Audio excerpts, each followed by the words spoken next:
crazy thoughts. I mean, they're not violent. Well, some of them are violent.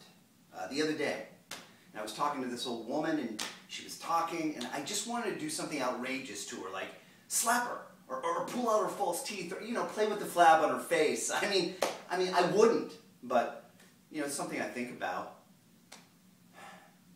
When I was a child, I used to think that I could talk to God.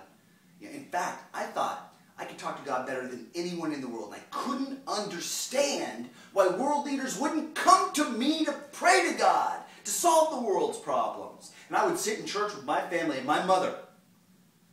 My mother is a very beautiful woman. She's got big bosoms, and I like them. And I don't care what that sounds like, because it's one of my favorite parts of my mother. I remember when my father died, she was so dignified. She took my hand. She said, "You go take care of your sister now." And I said, "But you know, who's going to take care of you?" And she said, "I can take care of myself. You go take care of your sister." And I said, "But I want to take care of you." She said, "You get in there and take care of your sister right now before I knock you into the middle of next week." So I did. My sister, she was so pretty in her confirmation dress.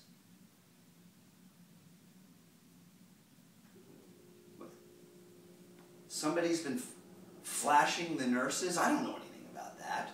It wasn't me. It wasn't me. God. Scene. You asked about rules for dating and how far you would go. You know, the reason I submitted for this is because my own personal story is such that you know, it's sort of like what the submission is for. Because when I was a teenager, both of my parents passed away within 6 months of each other. And then when I was in college, I was supposed to take Pan Am 103, and I didn't. And a bunch of my students, fellow students, were on that flight, and they were bombed over Lockerbie, Scotland. And so in my 20s, you know, in my teens and 20s, you know, I found myself, whenever I would open up and tell that story to women, you know, I could see them just melt. And it was never what I wanted. I didn't really want to get into relationships because of that story. But there were situations, you know, late at night in bars, whatever, where I would open up and tell that story. And against my better judgment, I might actually act on it a little bit. But really, it was never what I wanted. And so I like this premise for this viral, because it's like actually just taking it and running with it, and I already have experience with it, sort of, but actually embracing it and using it, and I really like that. So, you know, as far as rules go, I'm familiar with the game and all that, but I don't really use rules anymore. I did for a while.